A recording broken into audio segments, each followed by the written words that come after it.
లక్నోలో నిన్న జరిగిన ఎన్కౌంటర్లో నమ్మలేని నిజాలు బయటకొస్తున్నాయి. ఎన్కౌంటర్లో చనిపోయిన ఉగ్రవాది సైఫుల్లాకి ఐఎస్ఐఎస్తో సంబంధాలున్నట్లు తేల్చారు ఏటీఎస్ అధికారులు. భారత్లో భారీ కుట్రకి సైఫుల్లా అండ్ టీం స్కెచ్ గీసినట్లు తెలుస్తోంది. దీనికి సంబంధించి సైఫుల్లా ఇప్పటికే ఎన్కౌంటర్లో హతమవగా మరో 6 అరెస్ట్ అయ్యారు. అయితే ఇంకో 13 మంది ఉత్తరప్రదేశ్, మధ్యప్రదేశ్లో తలదాచుకుంటున్నట్లు అనుమానిస్తున్నారు ఏటీఎస్ అధికారులు. అంతేకాకుండా నిన్న ఉజ్జయిని ప్యాసింజర్లో జరిగిన పేలుణ్ణి భారత్లో తొలి ఐఎస్ఐఎస్ దాడిగా తేల్చారు. నిన్న ఉదయం మధ్యప్రదేశ్లోని షాజాపూర్ దగ్గర భోపాల్ ఉజ్జయిని ప్యాసింజర్ రైల్లో పేలుడు సంభవించింది. ఈ ఘటనలో పలువురికి తీవ్ర గాయాలయ్యాయి. మొదట్లో దీన్ని లైట్ తీసుకున్న పోలీసులు అనంతరం ఇది ఉగ్ర దాడిగా తేల్చారు.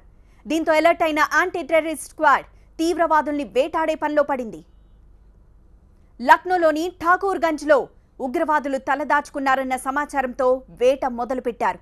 ఉగ్రవాది దాగున్న ఇంటిని చుట్టుముట్టిన ఏటీఎస్ కమాండోలు ఉగ్రవాదిని ప్రాణాలతో పట్టుకునేందుకు ప్రయత్నించారు. అయితే ఉగ్రవాది బాంబులు విసురుతూ కాల్పులకు దిగడంతో బలగాలు ఎదురుకాల్పులకు దిగాయి. సుమారు 5 గంటల పాటు జరిగిన ఆపరేషన్లో ఉగ్రవాది సైఫుల్లాను హతమార్చాయి ఏటీఎస్ బృందాలు. ఇంట్లోని ఓ రూమ్లో ఉన్న సైఫుల్లా మృతదేహాన్ని స్వాధీనం చేసుకున్నారు పోలీసులు. మధ్యప్రదేశ్లో ట్రైన్ బ్లాస్ట్ అనంతరం అక్కడి నుంచి బస్సులో యూపీకి చేరుకున్నాడు సైఫుల్లా. బస్సులో వస్తూ ఓ టోల్ బూత్ దగ్గర సైఫుల్లా ఎస్కేప్ అయినట్లు పోలీసులు గుర్తించారు.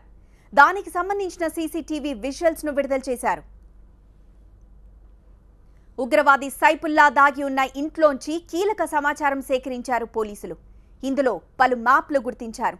ఒక పిస్టల్, రివాల్వర్తో పాటు బాంబుల తయారీకి ఉపయోగించే పలు పరికరాల్ని స్వాధీనం చేసుకున్నారు.